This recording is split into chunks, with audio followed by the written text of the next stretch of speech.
शाम को सजे असंख्य दीपों की आभा में विकास के रंग भी जोड़ देगा। 135 करोड़ भारतीयों के हृदय में उम्मीद, विश्वास, विकास, स्वावलंबन और गौरव के दीप जलाने वाले माननीय प्रधानमंत्री जी से हम पूरे आदर के साथ अनुरोध करेंगे कि अपने ओजस्वी प्रेरणादायी उद्बोधन से हमारे हौसलों को एक बार फिर नई शक्ति दें। आपकी जोरदार तालियों के साथ माननीय प्रधानमंत्री जी।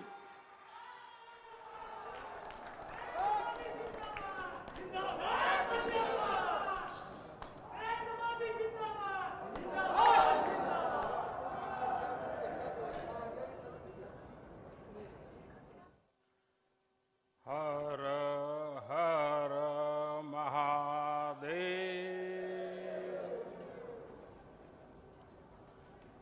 मेरी काशी के मेरे प्यारे भाई और बहनों, आप सबके प्रणाम बा।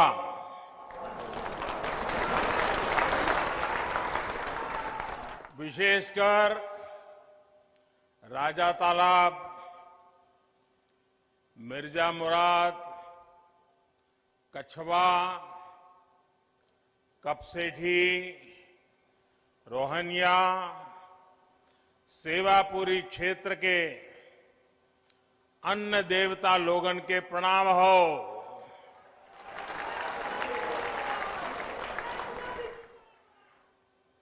आप सभी को देव दीपावली और गुरु पर्व की ढेरों बधाइयां और शुभकामनाएं।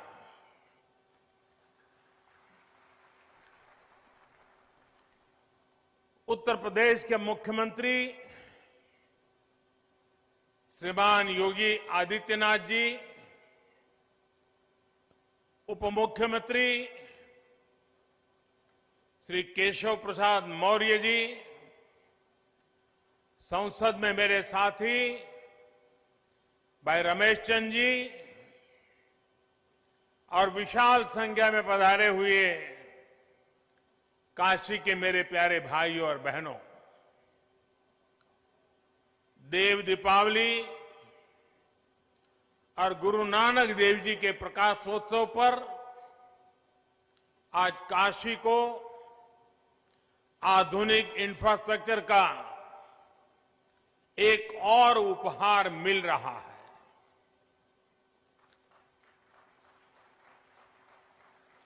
इसका लाभ काशी के साथ ही प्रयागराज के लोगों को भी होगा। आप सभी को बहुत बहुत बधाई। मुझे याद है साल 2013 में मेरी पहली जनसभा इसी मैदान पर हुई थी।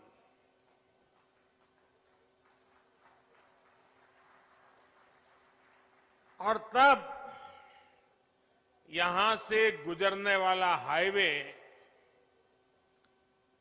4 लेन का था। आज बाबा विश्वनाथ के आशीर्वाद से ये हाईवे 6 लेन का हो चुका है।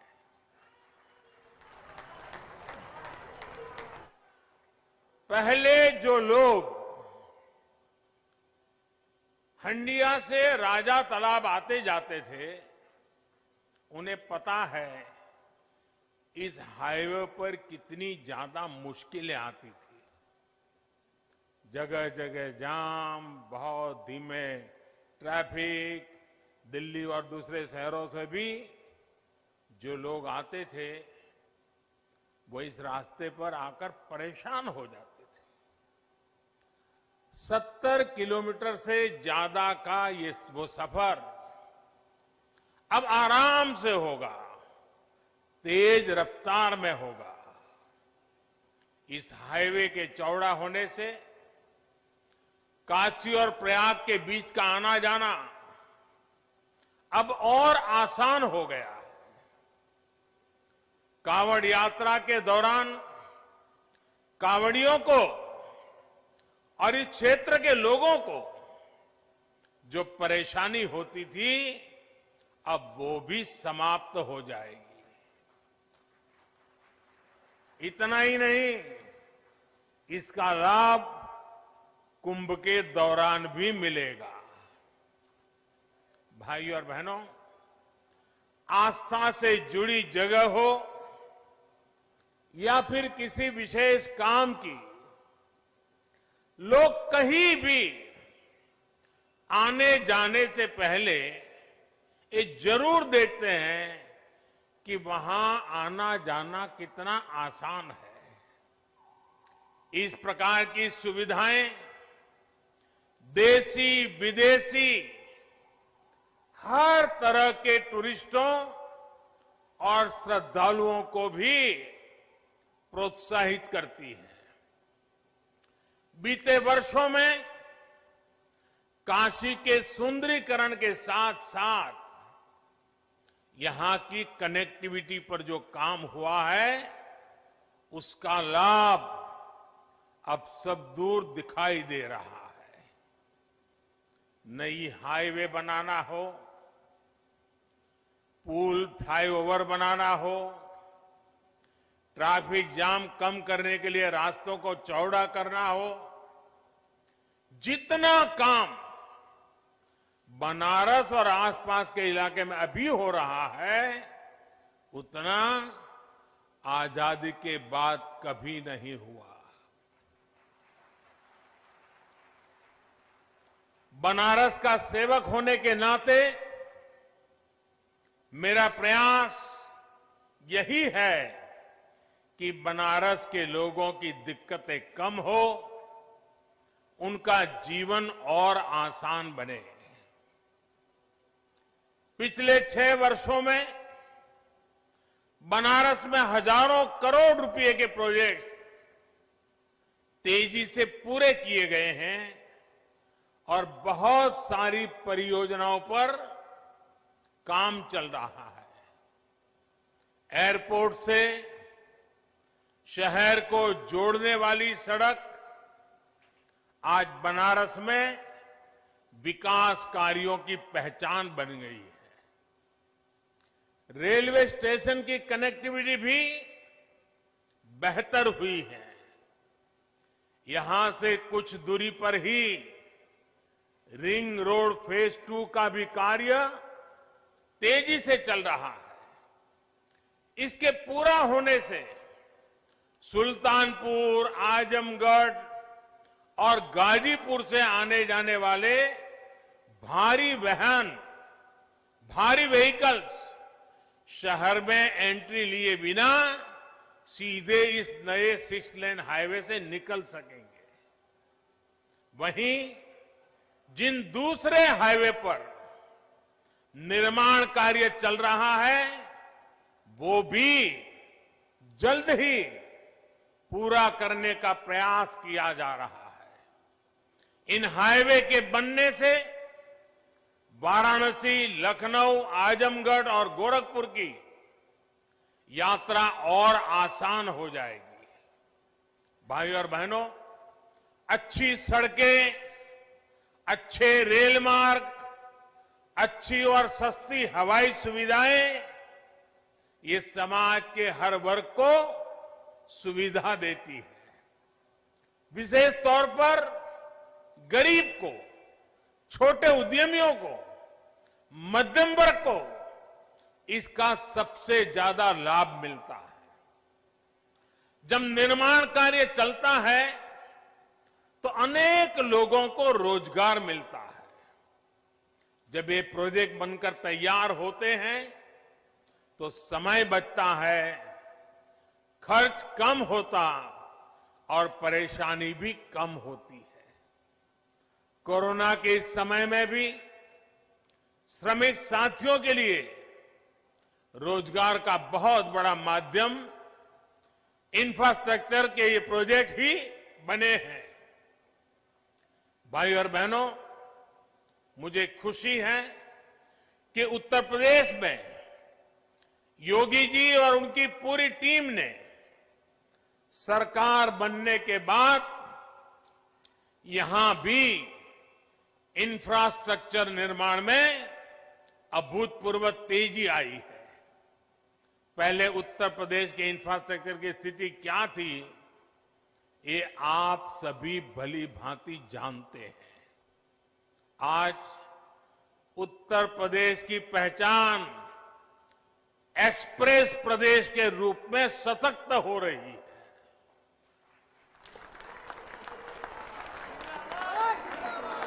यूपी में कनेक्टिविटी के हजारों करोड़ के 5 मेगा प्रोजेक्ट्स पर एक साथ काम चल रहा है। आज पूर्वांचल हो, बुंदेलखंड हो, पश्चिमी उत्तर प्रदेश हो, हर कोने को एक्सप्रेस वे से जोड़ा जा रहा है। देश के 2 बड़े और आधुनिक डिफेंस कॉरिडोर में से एक हमारे उत्तर प्रदेश में ही बन रहा है। भाइयों बहनों, रोड ही नहीं बल्कि एयर कनेक्टिविटी को भी सुधारा जा रहा है। 3-4 साल पहले यूपी में सिर्फ 2 बड़े एयरपोर्ट ही प्रभावी रूप से काम कर रहे थे। आज करीब 1 दर्जन एयरपोर्ट यूपी में सेवा के लिए तैयार हो रहे हैं। यहां वाराणसी के एयरपोर्ट के विस्तारीकरण का काम चल रहा है। प्रयागराज में एयरपोर्ट टर्मिनल जितनी तेजी से बना, उसने एक नया रिकॉर्ड ही बना दिया था।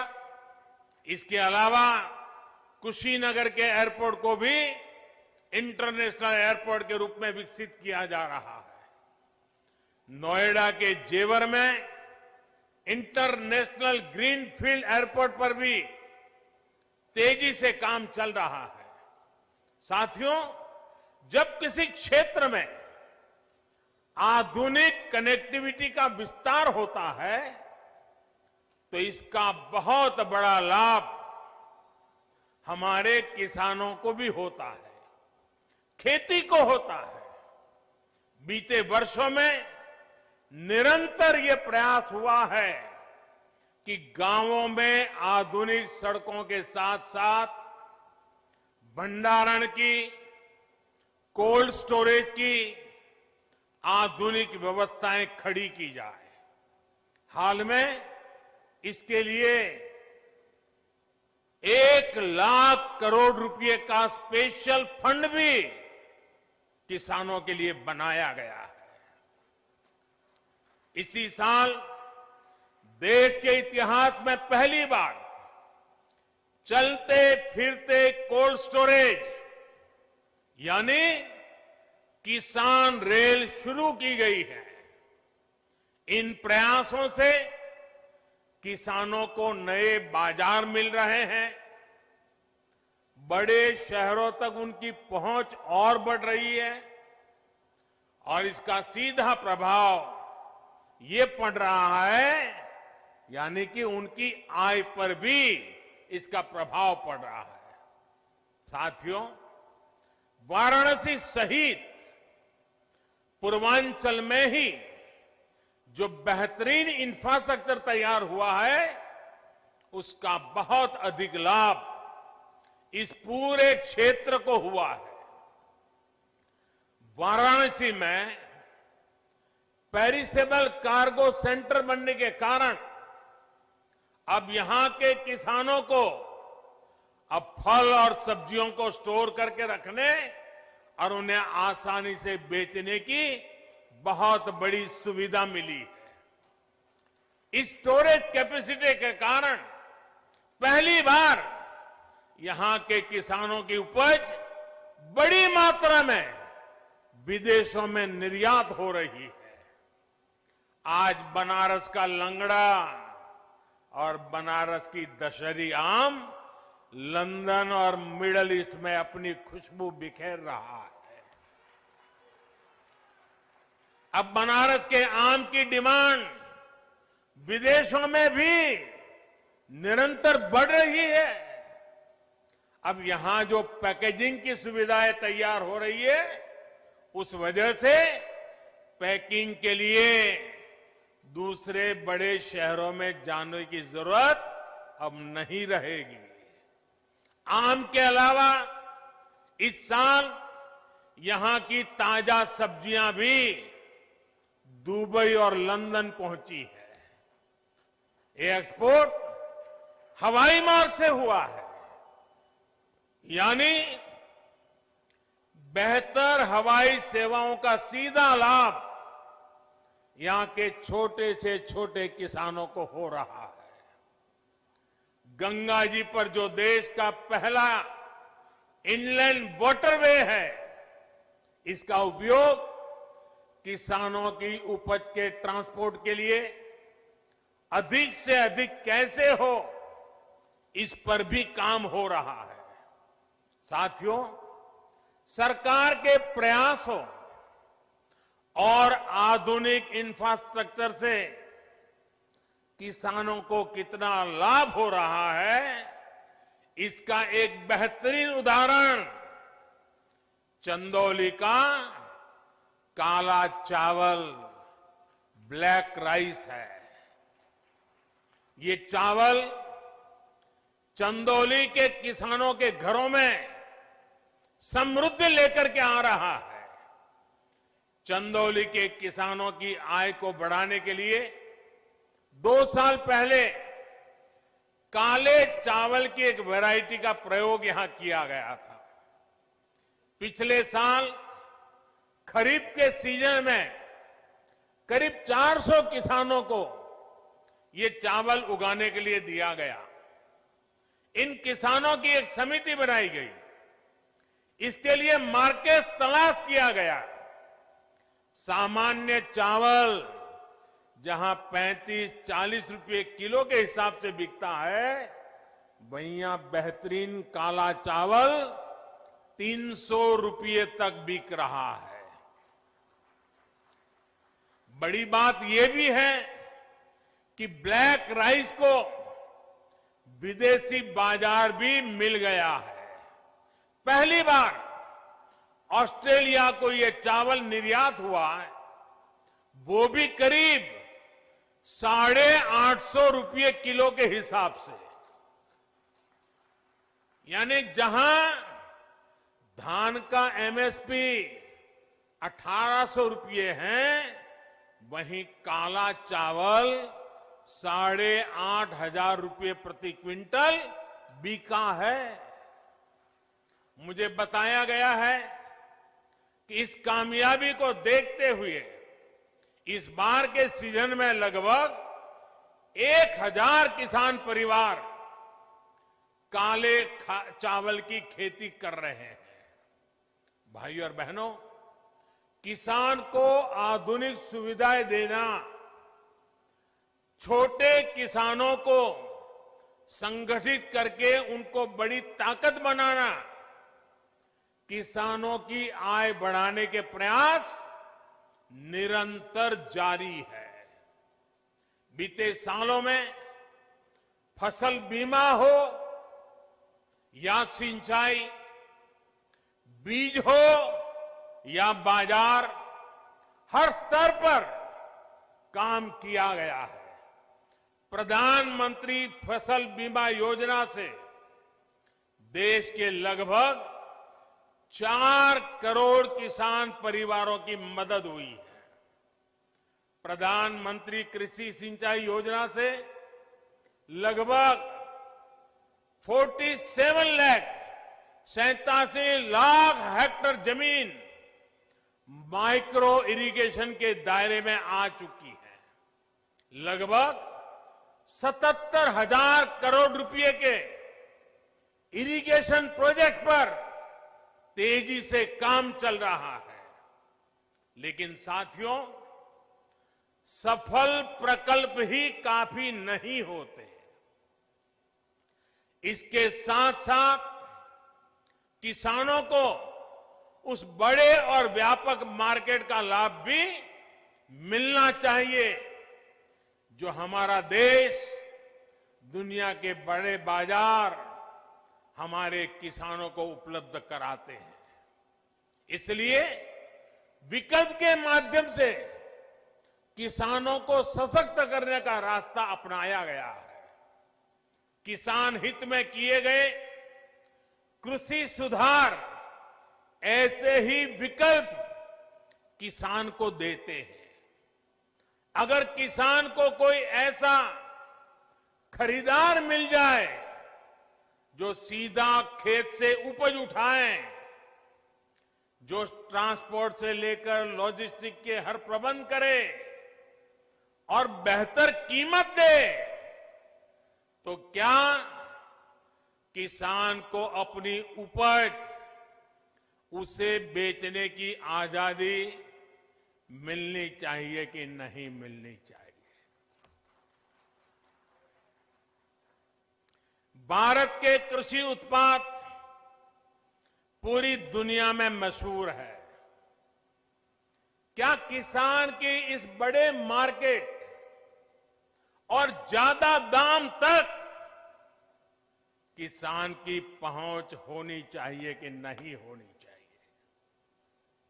अगर कोई पुराने सिस्टम से ही लेन देन को ठीक समझता है तो उस पर भी इस कानून में कहां कोई रोक लगाई है भाई? साथियों, नए कृषि सुधारों से किसानों को नए विकल्प और नए कानूनी संरक्षण ही तो दिए गए हैं। पहले तो मंडी के बाहर हुए लेन देन ही गैर कानूनी माने जाते थे। ऐसे में छोटे किसानों के साथ अक्सर धोखा होता था, विवाद होते थे, क्योंकि छोटा किसान तो मंडी पहुंच ही नहीं पाता था। अब ऐसा नहीं है। अब छोटे से छोटा किसान भी मंडी से बाहर हुए हर सौदे को लेकर कानूनी कार्यवाही कर सकता है। यानी किसान को अब नए विकल्प भी मिले हैं और छल से, धोखे से उसे बचाने के लिए कानूनी संरक्षण भी मिला है। किसानों को प्रकल्प के साथ ही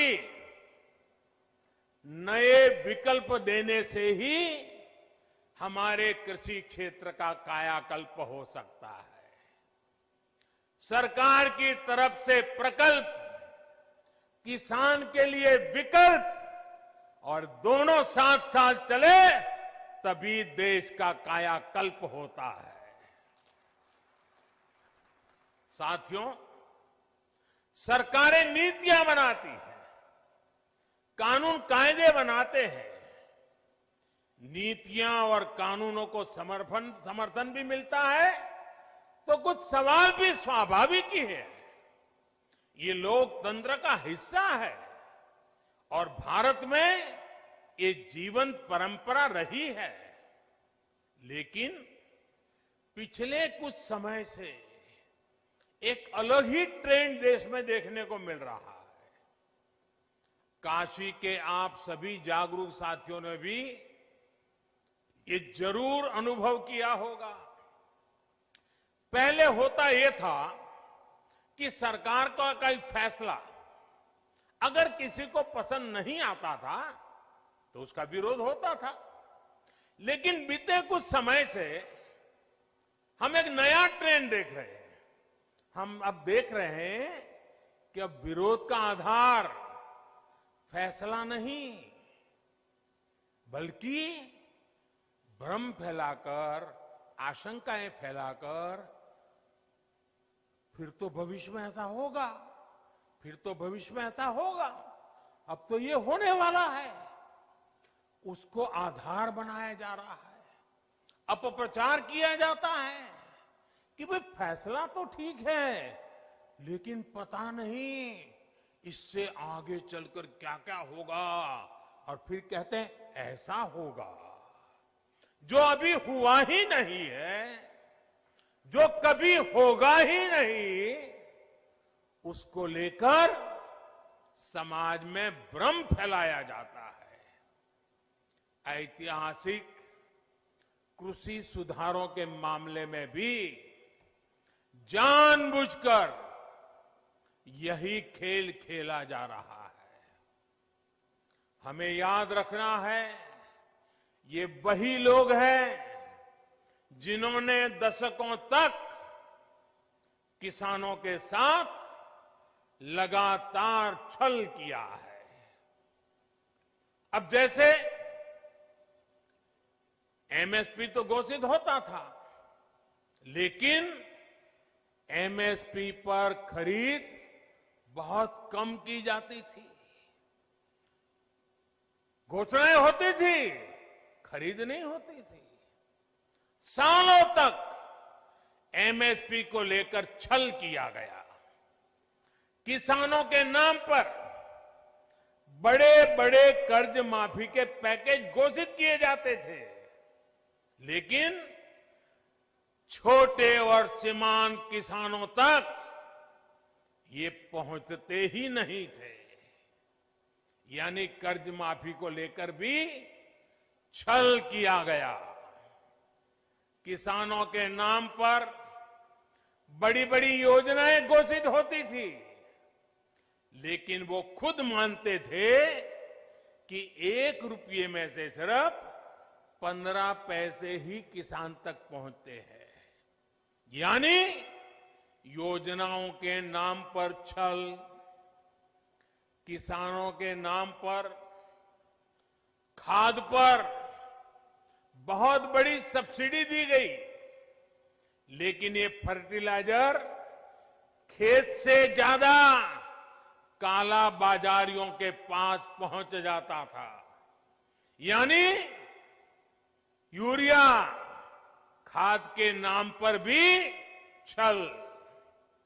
किसानों को प्रोडक्टिविटी बढ़ाने के लिए कहा गया, लेकिन प्रॉफिटेबिलिटी किसान के बजाय किसी और की सुनिश्चित की गई।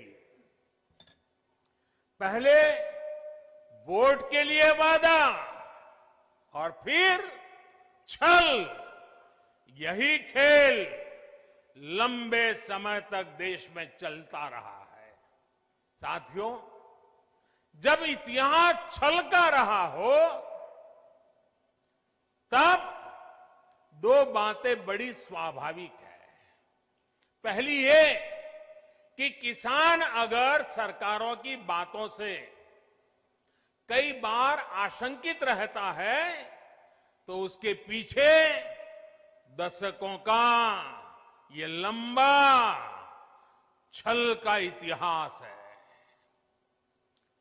और दूसरी ये कि जिन्होंने वादे तोड़े, छल किया, उनके लिए ये झूठ फैलाना एक प्रकार से आदत बन गई है, मजबूरी बन चुका है। जो पहले होता था वैसा ही अब भी होने वाला है, क्योंकि उन्होंने ऐसा ही किया था। इसलिए वही फॉर्मूला लगा करके आज भी देख रहे हैं। लेकिन जब इस सरकार का ट्रैक रिकॉर्ड देखोगे, तो सच आपके सामने खुल करके आ जाएगा। हमने कहा था कि हम यूरिया की कालाबाजारी रोकेंगे और किसानों को पर्याप्त यूरिया देंगे। बीते 6 साल में यूरिया की कमी नहीं होने दी। पहले तो यूरिया ब्लैक में लेना पड़ता है। यूरिया के लिए रात रात लाइन में ला करके रात को बाहर ठंड में सोना पड़ता था, और कई बार यूरिया लेने वाले किसानों पर लाठीचार्ज की घटनाएं होती थी। आज ये सब बंद हो गया।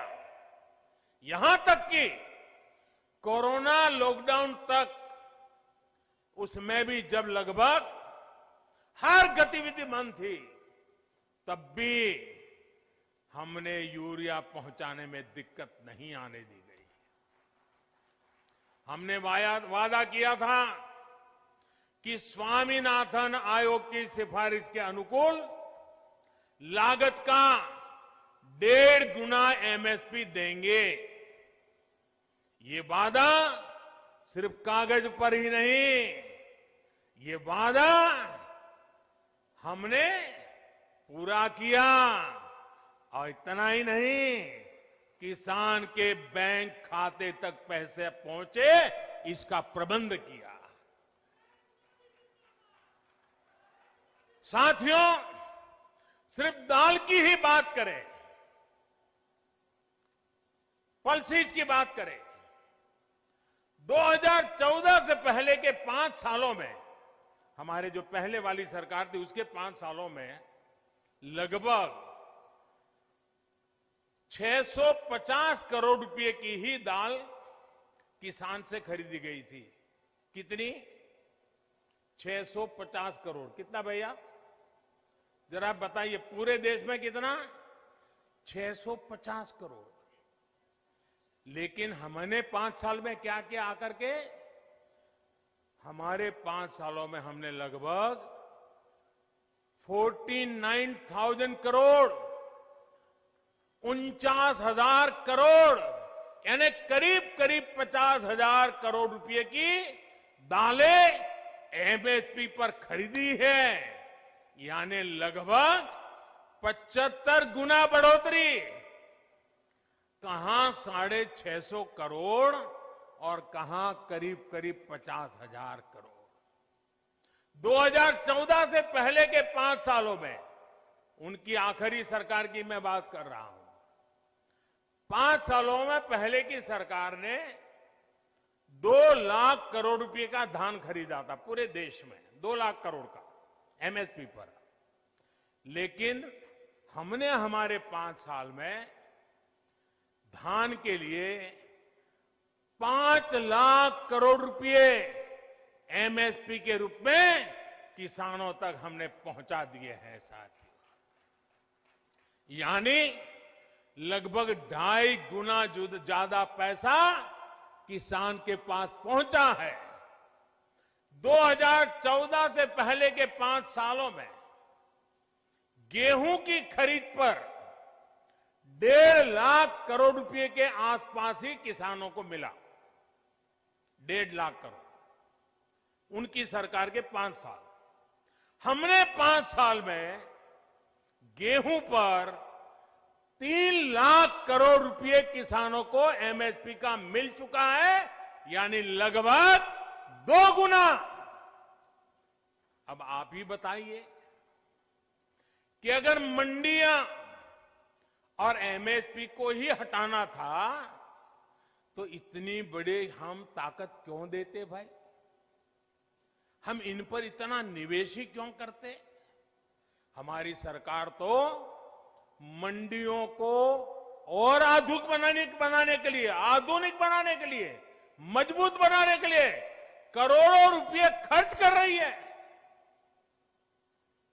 भाइयों और बहनों, आपको याद रखना है, यही लोग हैं जो पीएम किसान सम्मान निधि को लेकर ये लोग हर गली मोहल्ले में, हर प्रेस कॉन्फ्रेंस में, हर ट्विटर में सवाल उठाते थे। ये लोग अफवाह फैलाते थे, ये मोदी है, ये चुनाव है ना, इसलिए ये किसान सम्मान निधि लेके आया है, ये 2,000 रुपया एक बार दे देगा, दोबारा कभी नहीं देगा। दूसरा झूठ चलाया कि ये 2,000 अभी दे रहा है, लेकिन चुनाव पूरा हो गया या तब ब्याज समेत वापस ले लेगा। आप हैरान हो जाएंगे, एक राज्य में तो इतना झूठ फैलाया कि किसानों ने कहा भाई हमें 2,000 रुपये नहीं चाहिए, यहां तक झूठ फैलाया। कुछ राज्य ऐसे भी हैं, एक राज्य जो किसान के नाम से बातें कर रहे हैं, उन्होंने तो प्रधानमंत्री किसान सम्मान निधि योजना को अपने राज्य में लागू ही नहीं होने दिया, क्योंकि अगर ये पैसा किसानों के पास पहुंच गया और कहीं मोदी का जय जयकार हो गया तो फिर तो हमारी राजनीति खत्म हो जाएगी। किसानों के जेब में पैसा नहीं जाने दिया। मैं उन राज्य के किसानों से कहना चाहता हूं, आने वाले समय में जब भी हमारी सरकार बनेगी, ये पैसा भी मैं वहां के किसानों को दे के रहूंगा।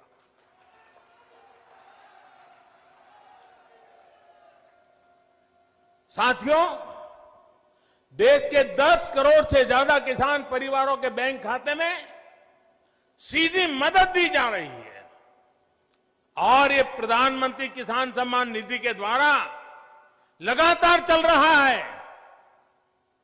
साल में 3 बार देते हैं और अब तक 1 लाख करोड़ रुपया सीधा किसानों के बैंक खाते में पहुंच चुका है।